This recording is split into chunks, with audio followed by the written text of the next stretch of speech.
The following is a Productions original series.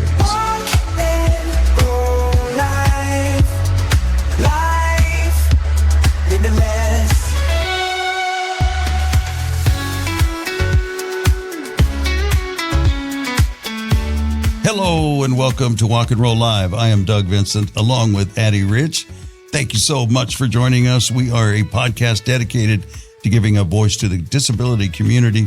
We do that by having those with a disability on to tell their stories and the organizations that provide programs, services, and all of that to support our community.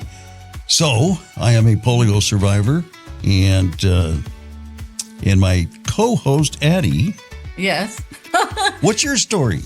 What's my story? I have cerebral palsy. Same as last week. Very nice. Still here. And a week before. Exactly. But, hanging out in this container. Yeah, exactly. And we do that just to, the rest of this conversation, we want to make sure that you have the context of where we're coming from, talking about our life's experiences with disability. And somebody mentioned that to me the other day, and I thought, okay, good. It's a good decision. She said, they said how. It's nice that you guys say that because then it gives me an idea of where you're coming from. And I'm like, yes, exactly. That's why we're doing it. So check in. What was your week like? How is it? It was great. The weather is finally turning a little bit springy. And we can finally say that my sister has bought a house. So she closed on it this week. She's really enjoying Klamath Falls. I'm excited and enjoying hearing the adventures that they're going through. But they closed on the house on Friday, and their stuff arrives, I think, Tuesday, and so they'll officially be living in their house on Wednesday. They're getting all moved in and everything. Yeah. So I'm being the proud sister. But like I say, the weather here is finally turned. I spent a bunch of time outside yesterday. It's not too hot yet, and there are no bugs. So this is the 2 weeks. Like the sweet spot. This is like the sweet spot of 2 weeks. And I love being outside. Yeah. But yeah, other than that, life is swell. How about you? Oh, it's good. It's good. And a quick question. Can you plant yet? Like spring things to... There's still some cold dips coming at night. So, it'd be kind of not a good idea. So a little early. Yeah. I'll probably wait 3 weeks. But my daffodils should be coming up soon because normally, a few years ago, maybe 5 years ago, I planted a bunch of daffodils. And, they basically propagate underground for themselves. Yep. So you end up with a meadow. So what started as a line that looked cute, out to the street is now a little bit ragtaggy little mini meadow. But I love it. And I go out and plant them. I have a little spot right outside my back door. And I didn't plant them. The people that lived in the house before planted them. And, now 25 years later, they still come up every year. And it kind of surprises me because, they're gone all year and I forget. And it's way too short that they're actually bloomed and looking great, Yeah, I'm kind of bummed because where I put them, we also put a little tree for the Christmas tree, which is fine because they go at opposite times. But now said Christmas tree is so big and wide that it's going to shade out a bunch of them. So, I'm hoping they'll at least try to stub out so I can figure out where they are and move them. Mm-hmm. Even if they don't flower, I'll at least be oh, there you guys are, Good, so, good. We'll see. Yeah, my sister lives in Utah, and so we have a group chat, for our siblings. And it's been snowing there. She sends pictures, and minus whatever, that kind of snow and cold. And I have to admit, I enjoy way too much, sending her a nice sunny sky and saying it's 77. Oh, this weekend it just got above 90. Yeah, one of my bosses today was she lives in San Diego, and she was it was in the mid 80s, and I was whoa. But it's different for you guys. There isn't the humidity we have. You shower, then step out, then want to go shower again. Not to say it isn't hot, but there's a different oppressiveness. Absolutely. And I have incredibly wavy and curly-ish hair, so me and humidity are what are we doing? No. When I went on the cruise, that was the first time I'd ever really experienced, that kind of humidity. And you're inside the ship, and it's all air conditioned. Yeah. And everything's fine. At the moment these slider doors open, and you go through the door out onto the deck, I almost couldn't control my wheelchair because immediately they're wet and there's no grip on them. So and then you're like, ah. Then going back in, boom, you go through those doors. There, it's all gone again. Yeah, that was my experience. Isn't it crazy? Yeah. Like, that's what's weird is that when it's so cold and then so humid, we live like you have to have heat and you have to have cool because you will croak. So we're about to enter that season. I'm not fully looking forward to it, but last night I was like, this is the dream. Yeah, right here. Yeah. And I've always complained, when it's cold, I want it to be hot again. Then when it's hot, it's like, can't wait for it to be cold. I'm never happy. Humans can't be made happy. No. But it was a beautiful weather to go down to Long Beach and do the push to the pier. Yeah, I was like, didn't you do push to the pier? I was like, that weather probably was the bomb. It was awesome. But you know what? I thought they took like the winter off. So when I saw them all, no, they've been doing. I guess they only took 1 month off. It was raining quite a bit in January, so you took the month off. I took and I missed a couple of weeks or a couple of months because my granddaughter was playing soccer and it was at the same time. So so it was great to get back down there and do that and see all the guys, and we go to lunch afterwards. And it's it's so funny when you get guys in gals. There was a young lady there too, but all of our experiences, these things that you think, or you don't maybe even take the time to think, but you just kind of figure that they're unique to you. But all the different things that we were talking about, I'm trying to think of at least one here. What was one of the ones? I don't know. I told you. I know I told you, but I don't know if I said it on the show, where there was a group of us after an outing. We were just sitting chatting in the parking lot. And I don't know how we came around to this, but transferring in and out of the chair. Oh, yes. And there's times when you have the little side rails that you don't quite make the transfer, and you gotta, that thing goes up your butt. It's like you goose yourself. Hello. Yes. Oh God! But all the same. But we had a good time. Yeah, good food afterwards and all that good. I came home and took a nap. Hey, that's my favorite thing. Yeah. You know what? There's a gentleman that we had on. Gosh, it's probably close to 2 years ago now. John Hemp, and he told his story. He's a veteran, and he's definitely one of those people that is, we're all going to do it. We age into disability. But I've known him now for 15 years, so I've really kind of seen the progress. And he had a massive stroke about 3 months ago now, 4 months ago. Okay. They said it's like a miracle that he survived. But he has, for what you would think that was close to taking his life, the effects of it are fairly small.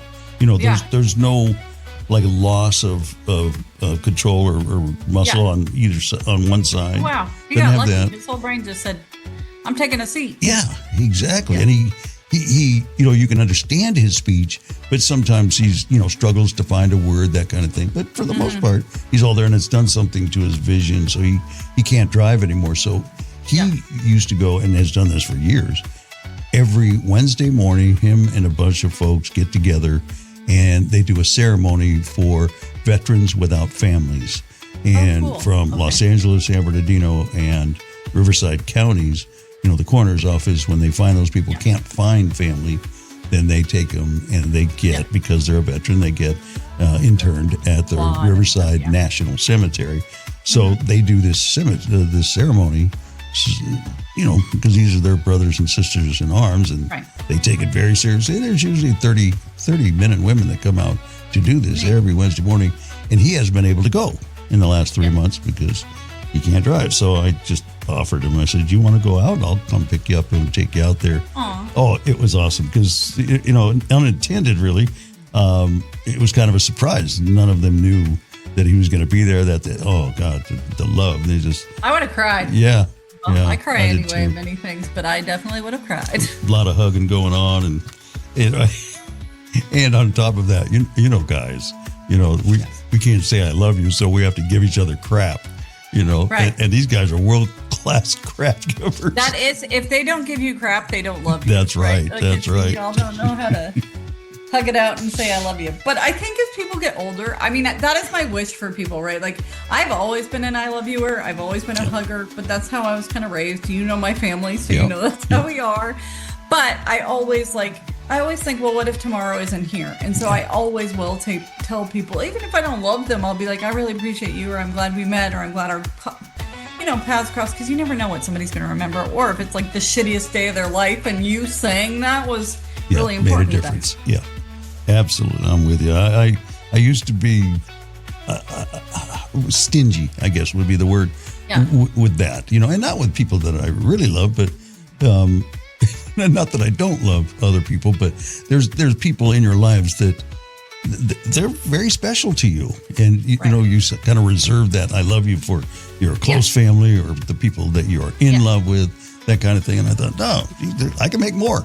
There is love to go around. Exactly. Or like if it's somebody I don't even feel like I want to say that particularly, I will say you are important. Yeah.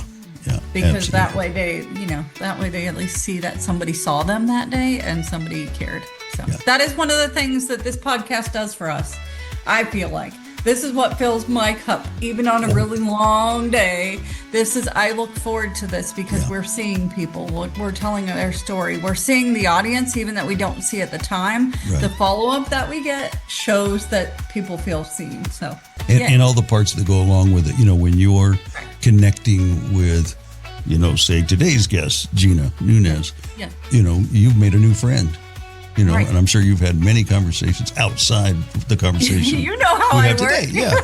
Yeah. You know that it's not like, hey, thanks for doing us a solid and showing up. I'm going to be like, how are your kids? What's going on? Mm-hmm. Like if they mention something. It's not hard for me. It's 5 minutes. And it really makes me feel like there's a world outside of me, which is important. So that's one of the things I love about going to, the different meetings that I go to. I can look around the room, Rock and Roll alumni. There. Yeah. And maybe I'll point it so if I say it, I'll say it. And maybe you're next. Soon, even if you don't know it. Yeah, exactly. So. All right. Well, our tribe. This is a great segue. Yes. They can subscribe, and follow us. You too can be a part of this. Absolutely. We'd love your comments. If you yourself or know somebody that their story would probably impact our listeners, we'd love to hear from you too. So just go on either the website or wherever you listen. There's probably a way to contact us. Yeah. So we'd love to hear from you. Find our Facebooks. We're around. Why don't you give them a kind of a little bit of an idea of what Jeana Nunez is all about before we turn it over, since you guys are like this, you're besties. Since we're like this, yeah. So this is a great example, again, of how social media kind of works. Yeah. We made some posts, both you and I have done it in different groups, and, encouraged people and offered that we would like to tell people's story that, could that felt comfortable enough to say, I'd like my story. And she was somebody who reached out to us and said, I would like to tell my story. She's kind of stepping into her purpose. She got, I don't want to say mysteriously sick, but when she was sick, it was mysteriously sick. Nobody knew what was going on. Yeah. Weird things were happening. She was passing out. She was having all these weird arrhythmias. She would go to the hospital thinking she would have a stroke, and they'd tell her, no, you're fine, but she wouldn't be able to suddenly walk. And she's like, I'm not fine. So it's basically, she tells us the evolution of her story as she kind of adapts to her body and learns what is going on. And as you listen to the story, it is the weirdest fix, quote unquote, or weirdest solution that I never understood the human body needed this in order to function. So I don't want to give it away. I want you to listen and hear what it is. Well, make yourself comfortable, and we'll be back to get to that and so much more with Jeana right after this word from Agyar Professional Training. At Agyar Professional Training, we know that your greatest asset is your team. Investing in their development, knowledge, and happiness is essential for your business's success and growth. To achieve new heights, it's important to hire intelligent, talented individuals and empower them to excel in their areas of strength and passion. Agyar is committed to transforming your employees into happier, more productive, and fulfilled individuals. When your team thrives, your business prospers. Wise leaders understand that providing team members with opportunities to shine in their strengths unlocks untapped potential. Elevate your team with Agyar Professional Training and witness the growth of your business. From the Ugyar Professional Training Studios, you're listening to Walk and Roll Live, Disability Stories. And we are back with Walk and Roll Live. Thank you for joining us. And we have a guest that Addie, she's made a new friend and she's invited her to the show. We're glad to have her here. Let's start with self-introduction, your name, where you're from, and why we've brought you on today. Hi, my name is Jeana Nunez. I actually live in Stansbury Park, Utah, and I am a successful hot mess mom of 4, married to my husband for 22 years, and I have a really rare disease called hypokalemic periodic paralysis. It's a neuromuscular disease. So I'm here to share a little bit about my story. All right. I'm going to step away for a little bit and let Addie kind of at least get us started. I know my curiosity will have questions. Your curiosity will bring you back in. Yes. But yeah, so obviously it's a condition that I had never heard of and many people have never heard of. Can you tell us a little bit about what that looks like on a typical day or how it kind of affects you? Obviously it has a really long name and it's a unique thing. So what does that look like in your life? So we call it HPKK because it's just easier to abbreviate. But really what it is, it's a neuromuscular disease. And it's really hard to explain because there's so many, it's multifaceted. There's so many areas of it.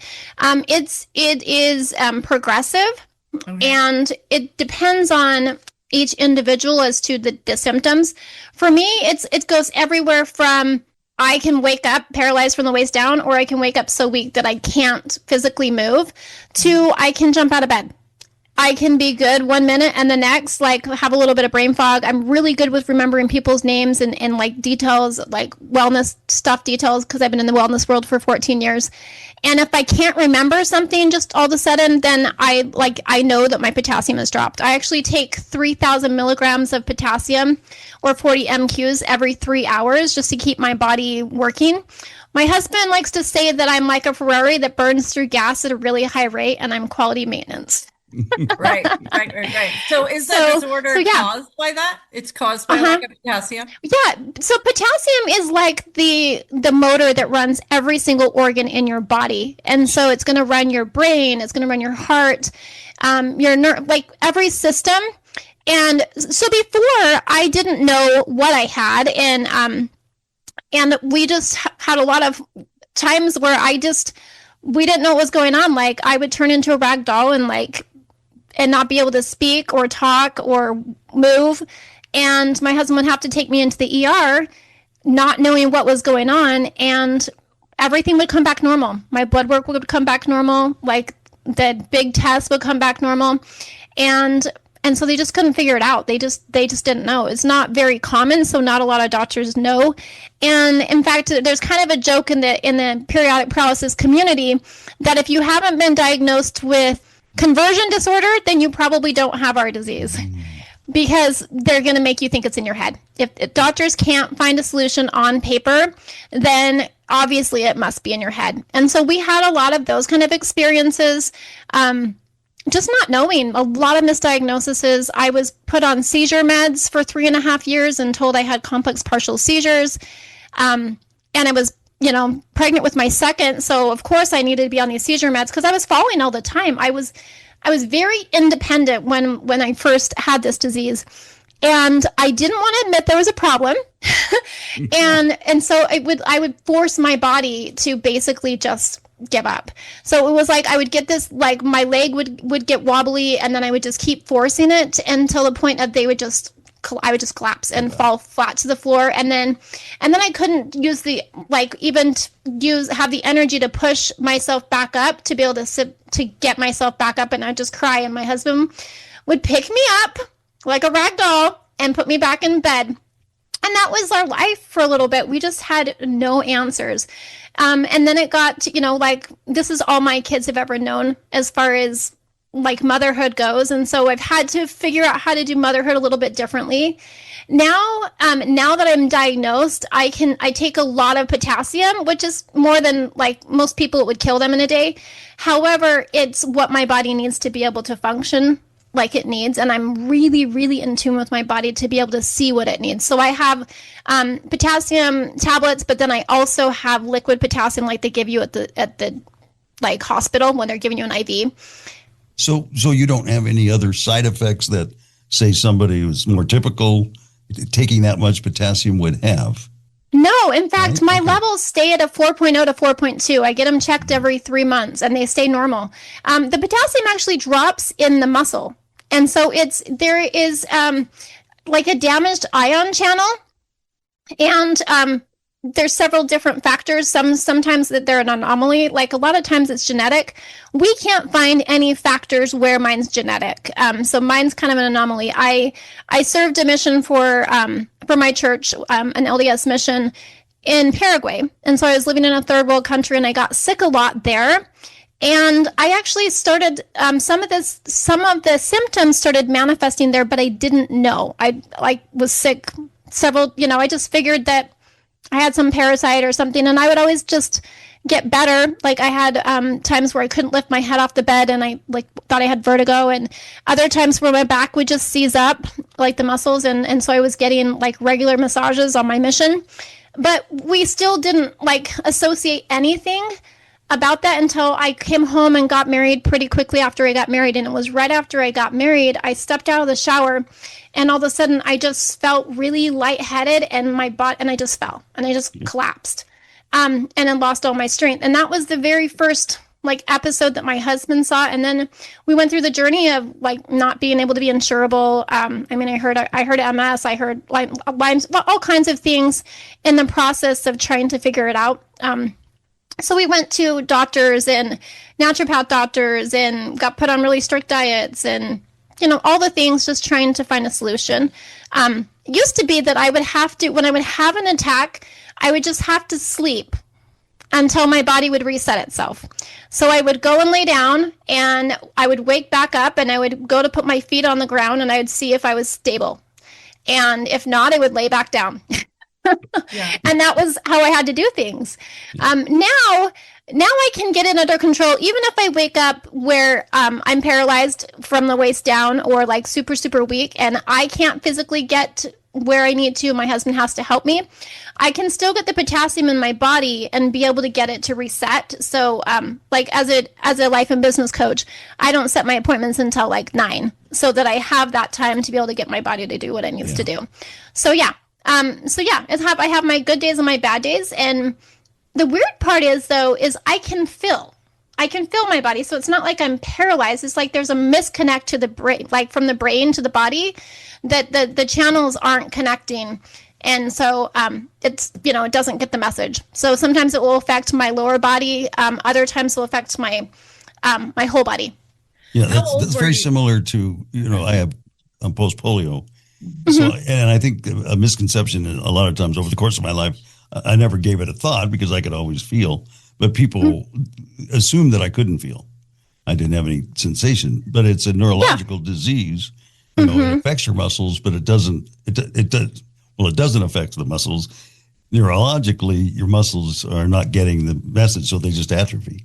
Right. Yep. So, and as I'm listening to you, I'm hearing so many similarities for this, and I have a whole lot of other questions that maybe I'll wait until we're off the air because, I want to ask you about some things, because I have some of those days when, not to that degree, I don't think, but there are days when, because there's something called post-polio syndrome. Usually about 30 years after you have the initial onset of the disease, then your nerves are, well, first of all, everybody's nerve endings are dying over the course of their life. Yeah. But, mine were damaged with polio, so you have both those things together. So then I'm losing weakness. And there's been times when, I got in the shower a month or so ago and, put my hands on the ground and I just dropped. I didn't have the muscles to hold myself up. Yeah. So, yeah. And I don't fall anymore because I am so in tune with my body. It used to be that I'd be walking and I would feel my left leg kind of just give out a little bit. And then within a matter of 10 to 15 minutes, my legs were wobbly. I like to joke that I'm like a 90-year-old grandma because I feel that way sometimes, just really feeble trying to get around. But I've had times I ran a half marathon and I didn't walk 3 days before that. Yeah. And so it's a really, really crazy disease. And at that time I wasn't on my potassium, and we didn't have answers, like we just, I'm trying to remember. I was actually diagnosed twice. The first time I had a really bad attack when I was pregnant with my third daughter. And at this time I was on the seizure meds, and I had lost my driving privileges because my neurologist was convinced that it was seizures. And I kept telling him it's not seizures. But the experts know best, and they're right. Yep. As I'm sure you both have had that experience with doctors. And so I had a really severe attack where I was like a rag doll. I couldn't talk, I couldn't walk, I couldn't lift my own head. And he was concerned because I was in my first trimester. So he took me into the ER again. And usually what would happen is they would take me into the ER, and then they would admit me because I couldn't do anything. And then they would run all the tests, and then they would release me about 3 days later when I would get my ability to walk and talk again. And so, and then there was no answers, Yeah. In this particular situation, though, there was a neurologist on call that wasn't supposed to be there. And I just call it like a divine intervention. Yeah. And this particular neurologist said, "Oh, I've seen this before." Yeah. And he said it's either conversion disorder or it's hypokalemic periodic paralysis, and your potassium levels are slightly lower because my everything was so out of balance. I had been throwing up like crazy, all the things. And so he took me off my seizure meds, gave me a letter to be able to drive again, and gave me a prescription, which is they give you a diuretic, but the problem is he didn't know how to treat it. And he had no clue how to treat it. He just knew of it and knew that it, what it wasn't and what it was. Congratulations. So I just assumed it was. I can't help you any more than right? the label and Well, I was ticked off because I got like a $350 bill for his one letter back to the to the DMV, and I was like. Yeah. Well, he clearly doesn't want to help me. So by that point, I had it with neurologists and specialists and doctors, and I just I read through it. I learned the disease, and I'm like, oh, actually, this makes sense. This easily could be what it is. But the medication that he gave me, I had really adverse effects to. It wasn't the right one for my body. I take a different diuretic now called spirolactone. That one was I can't remember the name of that one, but it made my entire body like tingly and just miserable. It was the wrong one. It was just the wrong one. Don't use that one for you. It was just, and in our community, they use one of the two usually, and it's like they either have good effects with one or the other. So, but yeah, and that's how I was diagnosed. And so, fast forward 14 years later. Well, how many was it? Yeah, it would probably would have been 10 years later. My mom, that's when she heard Jeana speak on stage, and she said, I had to talk to her. I wasn't supposed to be in that room. I know I was supposed to be there. I went and got her information. You need to call her. And I said, well, what was her diagnosis? And she said, Jeana? Hang on a second. Jeana is the one I was, so Jeana is, I was diagnosed about 10 years ago. And the reason I was diagnosed was because my mom was at like a religious conference, and she found out that she was in this room that she wasn't supposed to be in because you chose what rooms you were going to. Divine intervention again. Divine intervention once again. And she heard Jeana's story, and Jeana was up there in a wheelchair sharing her story. I don't know if it was about adversity or what it was. And she went afterwards and talked with her and said, what is it you have? I feel like you were describing my daughter's life. Yeah. And so she told me, and I said, well, what is it that she had? She said, hypokalemic periodic paralysis. I said, Mom, it's not that. I already was diagnosed with that. It's not that. And she said, look, Jeana, I know I was there for a reason, and you need to call this woman. And so I did. I called her. She's like my earthly angel. I finally found someone that understood everything I had been through with all of the medical gaslighting. She got to the point where she actually checked herself into a mental health hospital because she was convinced that she must be crazy. She was bedridden for years, and she became a physiology teacher because she was so obsessed with trying to figure out the body. But she connected me. At the time I was living in Washington, and she was able to connect me with her doctor in Utah, came with me to my appointment. Amazing. Was such an advocate for me, and she's been an advocate. Since this is a progressive disease, there's different pieces to the puzzle that come in time. And so as new symptoms arise, she's like, oh, you're there. Right. Yeah. And she actually does potassium infusions. She has a nurse that lives with her and has a potassium pump and like all the things. But she's in her 60s. And so I'm just like, I like to hope that I caught it soon enough that I won't be there. But who knows? We don't know what the future holds. Yeah, that's what I was going to ask is what is the gap that obviously like Jeana has a little bit of a lap on you that can go, okay, this is coming. And I mean, that kind of shows like a lot of what Doug and I have been talking about recently is like mental health and how that kind of plays into like feeling like you have a place in the world and you're not crazy and all these things and giving you community. So, I mean, this is yet another story where finding someone else you can link arms with and go, dude, this is happening and it's not in my head and you know, help me. And it's being open enough to say to others, I got your back. And like, here's what I know. I don't know everything, but here is what I know. Oh, absolutely. She was even my advocate when the last time I went into the ER, my family knows they cannot take me to the ER, whether I'm talking or walking. Like, it doesn't matter. I like have to be not breathing or profusely bleeding for them to, I mean, I went into the ER one time thinking that I was having a stroke. I went in as a level 3 stroke victim. I went in thinking we were having a heart attack. But all of them came back the same, even after diagnosis. And this was when COVID came out, and I was obviously high risk. And I didn't get the vaccine because I was not willing to like see what would happen with my body. There was just too many factors involved there. So I got COVID, and my husband was like, I don't know how to handle your disease and COVID. And COVID took me out for a month and a half. I was not walking for a month and a half. It took me a long time to get my energy back. But I went into the hospital. My husband couldn't come because he had been exposed as well. And so I was there hyperventilating, trying, like having an attack. I hadn't been walking. She was my advocate trying to like help these doctors see what they needed to do. And the nurse pretty much hung up on her. And they sent me home. They did like a double swab, told me I had COVID and sent me home not walking. And they didn't give me fluids. They said my fluids were fine. My potassium levels were fine. My doctor was pretty livid.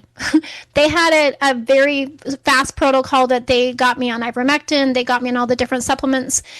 Because the doctor I was working through, he looked at the whole picture. It's not just, he looks at the vitamins and the minerals and what your body is getting that way. So he's in the more holistic approach with the potassium. So yeah, so she's been a huge advocate for me from ever since I met her. So what you getting potassium, and that's your treatment. Is that necessarily the treatment for somebody else with the same disorder?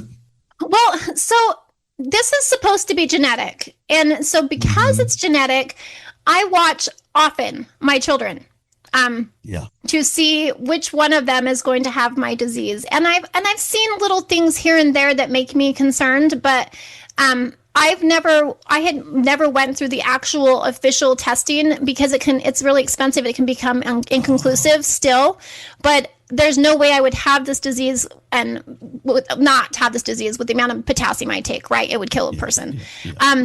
But I just discovered that there is a trial drug happening right now, and that company is doing testing for free, and they will test your family as well. So the way I look at it is every single attack permanently damages the muscles, and I had a lot of attacks, and so I had a lot of damage. Jeana went longer misdiagnosed than I did, so she had even more. But if I can catch it early, I don't think they're going to have to go to those extreme measures that I've had to, if that makes sense. So everybody is different. People treat it with potassium, but I don't know if in the community they all treat it with that amount of potassium. Because, I mean, obviously it's damaging something. I mean, it's like, is it damaging my liver, my kidneys? with that amount of potassium, you know, there's going to be long-term damage at some point, but it's giving me quality of life. So you test your blood and check your liver and other functions? Yeah, we look at the numbers. Everything so far looks good, but like I said, I'm 46. We have no idea. I've been taking this amount of potassium, and then I also take like the liquid potassium when I have an attack.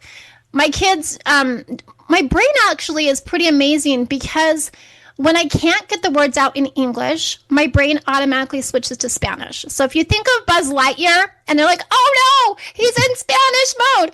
That's how my kids feel. I literally go into Spanish mode. So it'll be like, I'll describe, like, I'll be like, can you go get me the paper towel? And so I'll be like, can you go get me the white thing that you wipe your hands with and pull off that thing?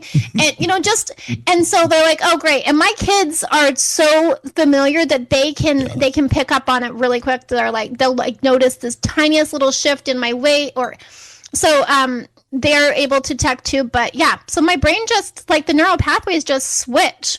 So, I mean, at times I go into Spanish and I can get the words out just fine. Or when I can't type, I can still text, which was really weird at the hospital. They couldn't understand, well, how can her brain still work to text and her fingers still work to text, but she can't get the words out? I guess it tells us there's a different part of the brain that does those different tasks. Yeah, there is. It's amazing, like all the things. So yeah, I mean, I still take a diuretic, obviously, with the amount of potassium I take. And I, before I got diagnosed, I discovered the Wellness Company, which is a U.S. manufacturer out of Idaho Falls. And I did not realize how sensitive my body was to chemicals and how much of a chemical overload it was on. And I didn't believe in supplements, but when I got good supplements into my body and got the toxins out of my home and body, I got my life back. And so for 14 years, that's the lifestyle I've lived. I pay attention to my diet. I don't eat high carb. It's high protein, low carb, low sugar. So there's different triggers that help us know, like, to try to avoid and stuff. And so I've paid attention to those things. But once I hit perimenopause, everything kind of went AWOL. And I'm now back in that I went a month and a half not walking. And now I'm finally back into, like, trying to get things balanced. But I was working out 6 days a week, like, avidly, ran, like, successful business, had all the things. And so it's like, you can have a normal life, and at the same time, there's going to be days that your body is just not going to cooperate. So luckily, when I got diagnosed, my doctor said, because you're in such good health, I was working out all the time, I was taking good supplements, and you've got good supplements in your body, it hasn't progressed as far as it could have. And so that's where we just don't know. Everybody's different. Have you identified anybody in your past that's had this? No. We've looked through, and that's where we just can't figure out if it came from Paraguay somehow. I mean, I have some theories of, like, I got a ton of different vaccines before I went to that third world country. You had that with a parasite or whatever, but we have no clue. It's just kind of an anomaly. We just don't know. Yeah, I have a heart condition that supposedly is genetic. My cardiologist, I mean, for years, he would ask me every time I see him every 6 months, you sure there's nobody in your family? And they did genetic testing on it. And they said it wasn't genetic. Well, at least for me, it wasn't genetic. So where it came from, don't know. Y'all are special. You're special. Right? We're an anomaly. Yeah. And I mean, I just had to get a new doctor. Both of my doctors went concierge on me. And we have really amazing insurance right now, so I can't justify paying concierge. And so I did go to a new doctor recently. She was able to prescribe me the potassium that I needed, at least. And she referred me to a neuromuscular neurologist. I don't have a good taste in my mouth for neurologists, but maybe I will give one more chance because I actually have a diagnosis. I have a history of the potassium working, and give one more chance. But I'm really hopeful now that I've just recently learned about the testing. I still have to get her to okay it, and she's a newer doctor, so we're still fighting through that a little bit because, she'd like to wait for the neurologist to give me the diagnosis on his end. But so there's hope in the future. When you go to a new doctor and you say, well, I've got this, and I'm not even going to try to say it, but are they aware of it, or do they have to then start educating themselves about it? You have to educate this particular doctor, because she's a new doctor. She's been out of med school for 2 years. She actually had heard of it. They do teach it in med school, but these doctors get so far away from like the one little lesson that they learned about it that, I mean, you can say the name and you can be like, oh, okay, that means low on potassium, right? They can figure that piece out, but it's not until, unless they know. So she knows enough about it and research more. And my other doctors, they didn't know about it. They learned about it. They just did research on it and learned as much as they could. So, that's kind of where, like, the other doctor that just went concierge, she was for women's health. And so she was trying to help me balance out my hormones and all of those things on top of everything else. So that's kind of where I'm at with it. So no, I have a hard time finding new doctors and finding doctors that are willing to prescribe that amount of potassium, because it's a liability for them. Right. Because it could literally kill a person. Yeah, exactly. So they're like, I don't want to be the one that did the wrong thing. But well, and it's funny because I used to go to the store and they would give me a bag of bottles for my week's supply of potassium. And now my pharmacy here, they give me the entire refill bottle. That is my weekly. It's like this massive. One they get. Oh, the one they get. Yeah. And this disease is so weird that you have to even be careful about the fillers. If they change the fillers, if they change who they're getting the medication from, if it's a different color, I'm like, it doesn't work the same in my body. So it's just like a tightrope, walking on that tightrope. Power, right? Oh yeah. In that way. But yeah. I'm going to turn you a little bit from the story of the disease and like everything you're kind of living through, because we like to talk a lot about how we have to be creative and entrepreneurs and those kind of things, because we get handed something else and we can't go to a traditional job. And so can you kind of like explain to us how you found what you do and like what brought you there? Because obviously it's sort of hand in hand. Maybe you would have found this path later, but maybe also having this path and this container brought you to where you are. So I knew really quickly that I was not going to be able to work a traditional 9 to 5. Even when I was working a 9 to 5, when we were trying to figure out what was going on and I was pregnant with my first, I would do extra work the night before because I didn't know how I would do the next morning. I didn't know if I was going to have to come in late. So I would do everything ahead of time. But even then, there were just some days where my body just was not going to cooperate. It was like almost every other day that I was having attacks. And so once we moved to California, my husband started his job. We had like little ones. I was looking at going back to work just to help with expenses. And I knew that just wasn't going to be feasible. I'd be paying so much in daycare. Pretty much my paycheck would be in daycare, and I couldn't even guarantee that I could show up like I needed to. So I knew I needed to look outside the box. So I actually got involved with Mary Kay and had a really successful Mary Kay career. And loved it. I loved empowering women to feel beautiful, and I loved having like positive women around. And then we moved, and I lost that entire business in the 2-week time period because we moved to a different state. So I gave all of my customers away. So then I looked into different things. I tried several different multi-level marketing companies because, again, you have this dream of wanting to be able to create your life on your terms, but it was great until it wasn't. And that's when the wellness store came into my life, and it was like, okay, now this makes sense. This, I'm just introducing people to a store. And so I did that for quite a while, and I still do. I still love it. Until we had my son in the middle of 6th grade, we had a suicide attempt out of the blue, and it completely rocked my entire world upside down, and I walked away from my business entirely for about 5 years.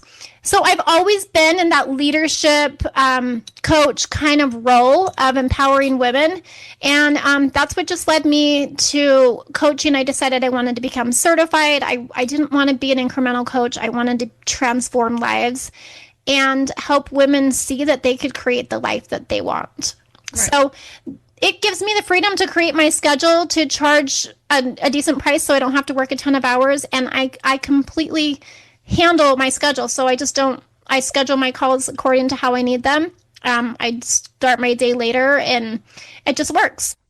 And I feel like I'm getting to empower women in the process and help them figure out those limiting beliefs and those subconscious patterns that are there. I'm now stepping into the event arena, which I like to say it's a God thing. I'm very God-led, and I've allowed God to be the CEO of my business and life, and seen a lot of miracles through it. And I do not know how I am going to stand on that stage for 3 days straight and MC in an event that I've never done before. But that's what God is calling to me to. And so I truly believe that what he calls you to, he sees you through. And so I just don't let it define me. I don't know what my future holds. So I live my life every day to the fullest because I just don't know. So how else do you coach? Do you do one-on-one? So I do one-on-one. I do, I prefer actually group coaching because there's just something with like putting women together in a sisterhood. I have a group course called Hot Mess to Holy Success, and it's all about letting go and letting God and succeeding together. So I work with women entrepreneurs in learning how to allow God to be the CEO of their business and life and really take care of themselves, focusing on gratitude, on mindset, and just micro steps that become micro habits that are buildable. So do you do it in person or a hybrid in person with digital? No, these ones are via Zoom. Yeah, I eventually would like to do like a bigger program. I just became certified, like fully, officially, professionally certified in December. And so I'm still new in that journey of building my business in that sense. Yeah. But eventually I'd like to do like year-long programs with like a retreat that's involved and things like that. So there'll be in-person and hybrid stuff that will happen. But we're just starting that journey. So your talents are available to anybody across the country, across the world? Yeah. So I work with women. I don't really work with men. And not that I don't love men or think that men are amazing, but women entrepreneurs just have different battles that they have to face, like building a business, being the homemaker, doing all the things. And hang on a second. Men and women are different? That's a hot take. Absolutely. Right. We know this. Like that. I have an incredible husband that supports me 100. He supports our family 100%. He's a CPA tax director, and so he's incredible, and he is like, we have been through thick and thin together. He literally has carried me more times physically and metaphorically than I can count. Right. And he makes me laugh every day. He knows how to, like, he calls it my granny dance. And he just knows how to just find the joy in life and through the trials. Yeah. So, yeah. But yes, I definitely have had to parent differently. This is the only house that we've had, like, where everything's on the main level. Before that, both of our houses our bedroom was upstairs and our kitchen was downstairs and our laundry room was upstairs. And so it was like back and forth stairs, and the stairs are actually a trigger for me. Yeah.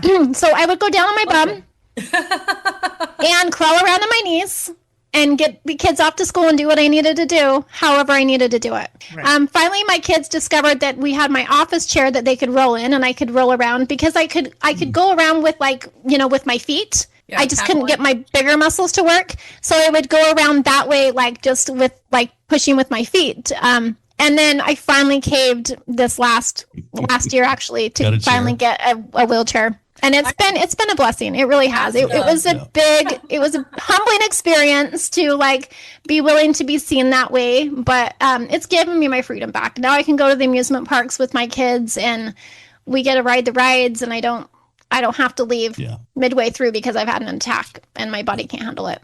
Yeah, I resisted too, but there's a lot of pluses.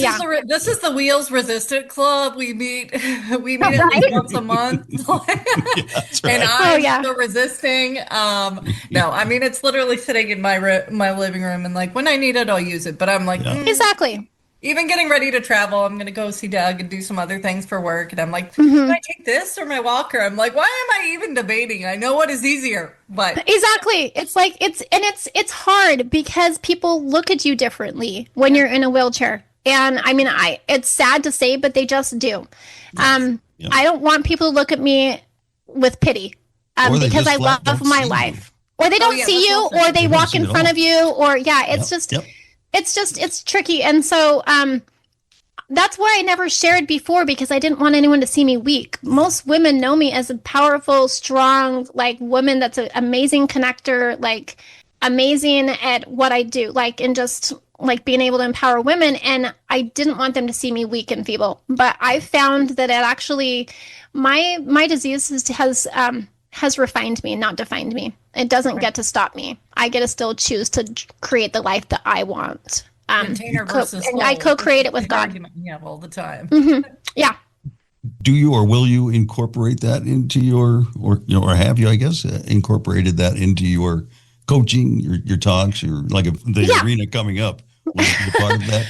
Anyone that has a chronic illness feels like a hot mess. Let's be real, right? And so, I would love to connect with those women that deal with chronic disease, with those chronic illnesses that are out there, because it is a different way we have to live. And a lot of these diseases are invisible. If people didn't know me, they wouldn't be able to be like, they would think I was faking it if I didn't walk for 3 days and then all of a sudden I'm running a half marathon. Like, that's not possible. Okay, and so, but I think it's like letting go of that all or none mentality and just like doing those buildable micro steps and just changing of mindset.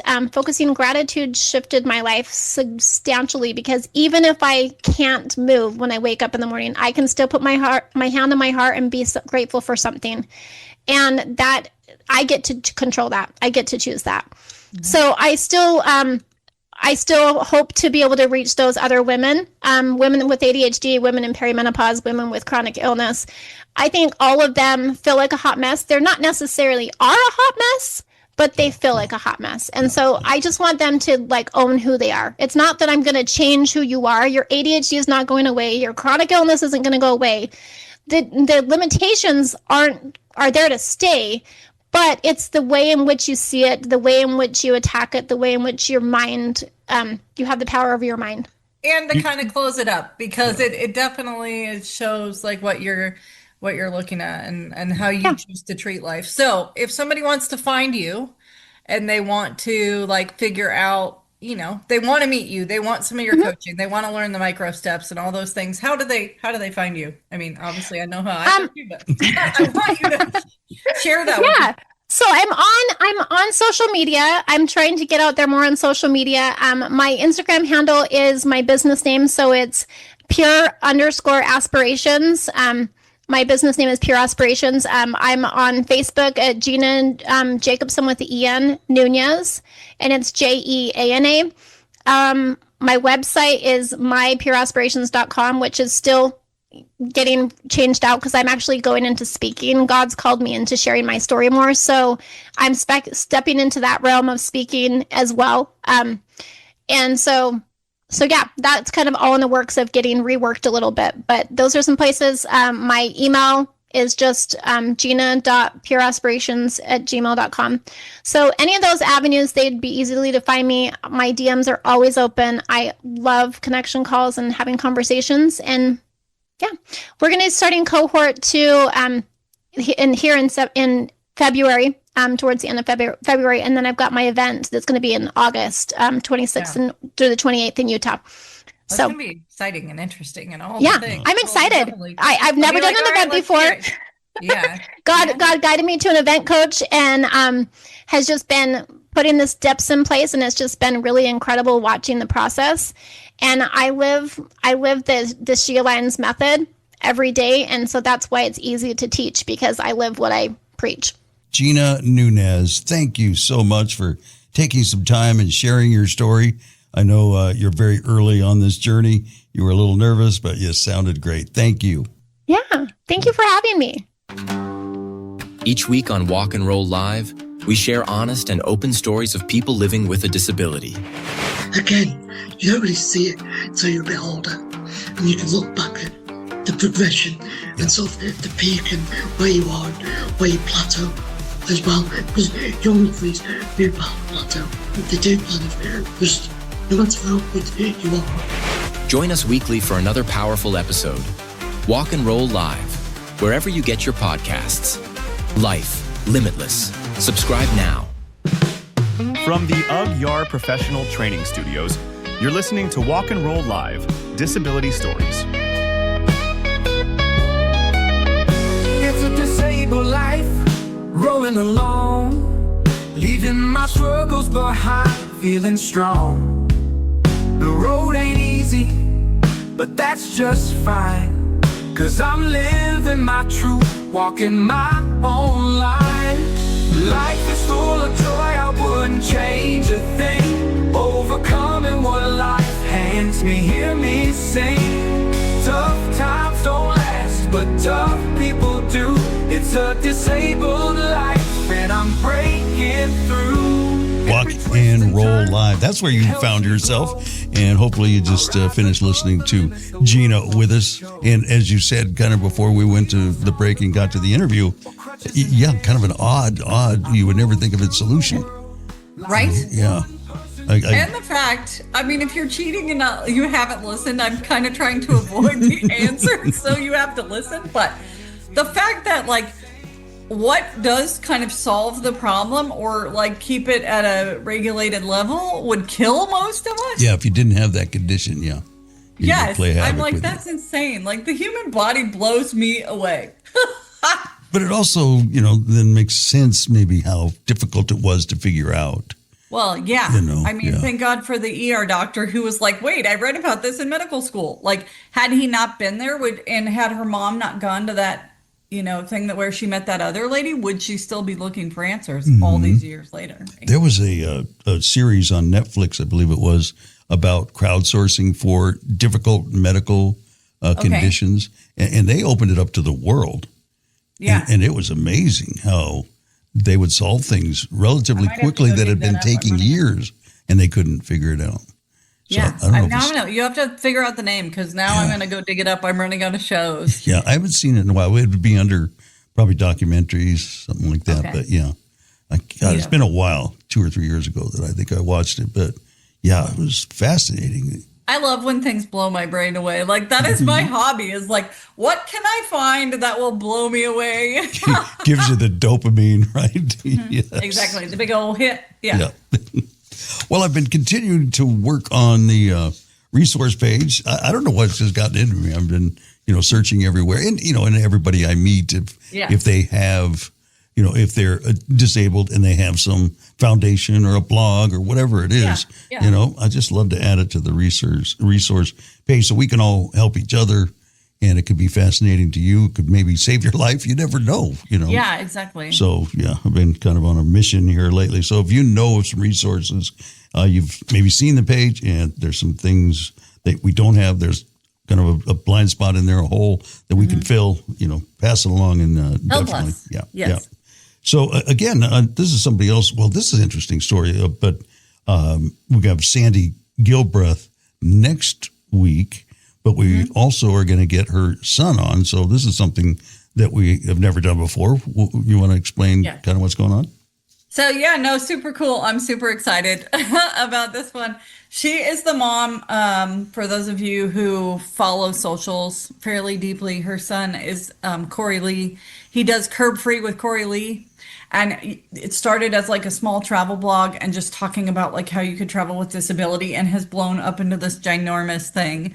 But obviously behind a kid that does things like this, there's a tremendous mom. And I happened to connect with her on social media and see that she was doing a blog, reached out, said, hey, my friend Doug and I do this. Will you come talk to us? Yeah. Really honestly thinking like this is a shot that might not work. And it worked. And it turns out that she lives in Georgia as well. And again, I made a new friend and I love it. I love the story, and I love the chance to feature a parent, because you and I are who we are and sitting here because our parents did things to shape us and make us feel like we had a story, we're worthy, we can sit here.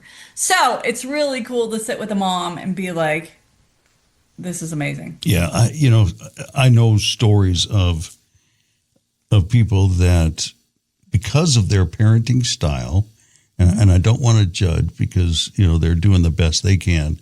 Every human is just doing what they can. Yeah, but this person's child is, now 30-ish, and it is not independent, where there is no reason why this person shouldn't be independent. There's plenty of people with his very common condition. You and I get a rock in our shoe about that. Yes, exactly. And I haven't let go of that. I haven't knocked that rock out yet. I probably need to dump my shoe out. Probably 50 rocks would fall out. And in addition to that, there's people that have I know would be great stories. And for whatever reason, they're reluctant to come on. And I understand a part of that because the story is very painful in some chapters of it. But to see that they've come through that and what they've become, it's giving me the chills. You know, just we all thinking have about secret chapters, right? And it's scary to be like, if I release this into the world, if I say it out loud, if I acknowledge it, what will happen? Will I implode? Will I not be able to go forward? Like, I get that. I mean, like I say, we all have secret chapters. There are some for me, and I definitely know that there are times where I'm like, I can't yet, and maybe I'll evolve to that place, but maybe I never will, and that'll be okay too. Yeah, there've been a couple of times on this show where I didn't know if you were or not, and just let you figure it out on your own, and you felt comfortable and have shared those parts of your story. Yeah. And sometimes I gotta get off the air and go cry about it. It's okay. I made it through that. I made it. There was a gal that was at the pier, pushed to the pier, and came to lunch with us, and she had that kind of upbringing, I think, where they were being very protective, as parents are going to be. Yes. But she then in adulthood realized how what that impact was on her adult life. So now she's, I don't think in a bad way, but she's just realizing it, and now is realizing, I think, that she's more capable of a lot of things that she didn't think she was because she was so protected in her younger years. Yeah. And I'm definitely, I didn't ask her over the weekend, but I'm going to ask her to come on because it sounds like it's a great story, and the kind of work she's doing now is great too. So that's all I'll tell you, but that's coming too. Along with Sandy and so many other stories. There's quite a few that we've gotten. We've done the recording already, but I just can't wait for people to hear them because I know. That's when I ask you, who's this week? Because I forget who's in order, and then I get so excited. I want to clap for all of them because I'm so excited. And we're going to have Corey on. Sandy, Sandy this week, who we're going to hear from this coming week. Her son will come on, probably 3 or 4 weeks from now, something like that. Yeah, maybe. We're about to, that's another thing. If you're disabled and you're in Southern California, you should come to the Abilities Expo. You should find us. We're going to be there on Saturday. Yeah, exactly. And so that'll be one of our shows. So probably in April sometime, we'll have Corey on and a few others. And we're looking for new people all the time. So. Keep on keeping on. Keep on keeping on. And thank you for listening. I appreciate you joining us and do the shares and all that, please. That will help this grow and all of that. Thank you for listening. I'm your host, Doug Vincent, along with Addie Rich from the Aguiar Professional Training Studio. This has been Walk and Roll Live, Disability Stories, Life Limitless. Walk